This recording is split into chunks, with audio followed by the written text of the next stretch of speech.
All right, good morning or good afternoon, wherever you are. This is teaching elaboration through inquiry, or we're also going to call it introducing why we write Hallmark sentences. This is presented by me, Lorraine Madden.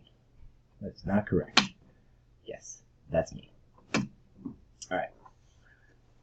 Katie Wood Ray describes the world as being full of writing that makes us slam on our brakes when we are reading and think, ooh, look at that. I need to show that to my students. That's really good writing. So what I'm trying to tell you is that I see things all the time in writing where I would love to show that to my class and show them, hey, look, this is good writing. You should try and copy it. You should take what this author is doing and try and do that in your writing as well. So what are we going to do? What does that mean for us? We're going to look at some examples from text. I've copied down a few sentences. We're going to copy that text. We're going to steal the author's writing. I mean, steal a little harsh, let's be honest. We're not really going to steal. We're just going to borrow. We're going to get ideas from them.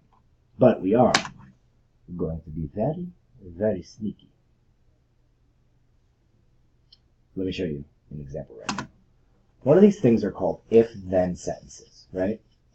We can use if-then sentences in our writing to enhance and add elaboration to our writing. Here's one. This is from a published text. I am here to say that if you like to do artistic things or anything that's different, then you should do what makes you feel good. In that sentence, you'll see the word if and you'll see the word then. Here's another one about the book. Here's another one. If you love chocolate, then you should celebrate every September 13th.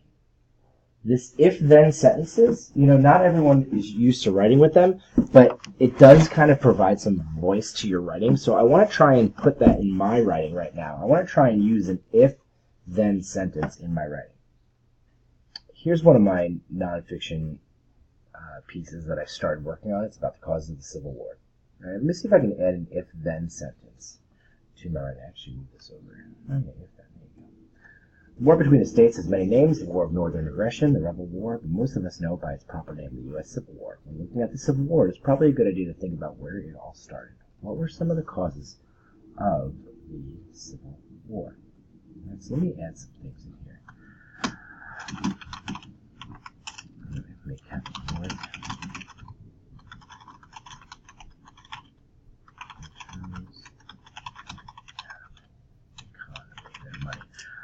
Let me write a little bit more until I'm ready to add a if-then sentence. All right, so I added a little bit more.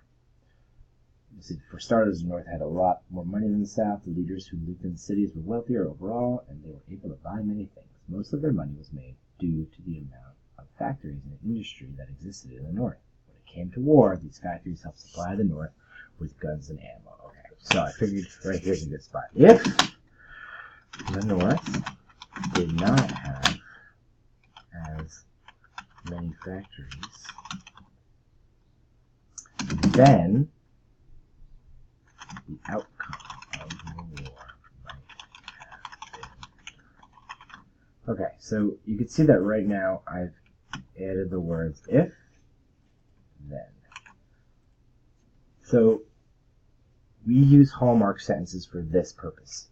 We look at what we can take from an author, we take that sentence and we apply it to our own writing. Where'd it go? There it is.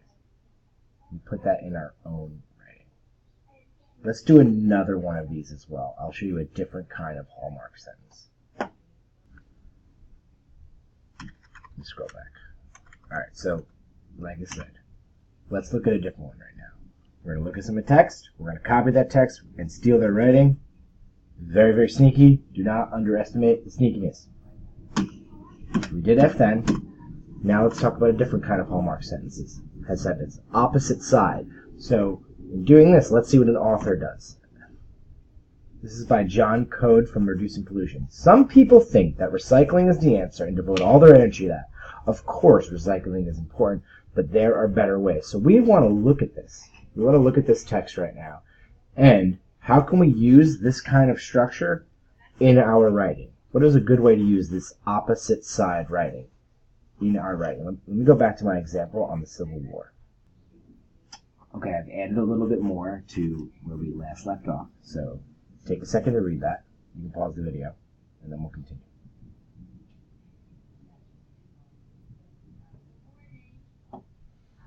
Alright, so here's a good spot for me. I'd like to add something about this opposite side, right? All they had to do was keep them fed. Unlike the South, the North did not rely on slave labor to pay wages, a small wage. Now, let me try this sentence. Some people think that the South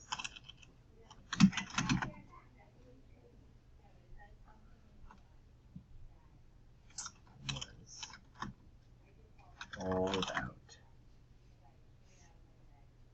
money and garbage. Of course, money was important. Now you can see, look, I've used a lot of the same words. Some people think, of course, money was important. However,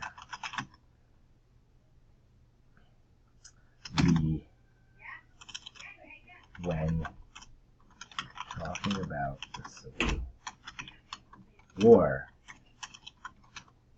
we must mention how the South wanted to keep slavery alive. Alright, so you can see I've used this opposite side. Some people think this, however, and even the of course, you'll see there's different ways that I've used that same format. I've borrowed from John Code. I was very sneaky, and I added some of my own writing here. Okay, so what can you do in your writing? What you can do right now is try to put an if-then sentence or an opposite side sentence in your writing. From this point forward, you can read some other kinds of text, other kind of articles. You can find some sentences you really like and make you go, ooh, that's a good sentence. You can try to steal and borrow that type of writing. You know what? You can watch another video on other types of sentences that are on our class website that have information on how to use these types of sentences in your writing. Basically, remember this. Borrowing, stealing, being sneaky equals Hallmark Sentences. Sneaky, sneaky. Sounds good? Okay. Good luck.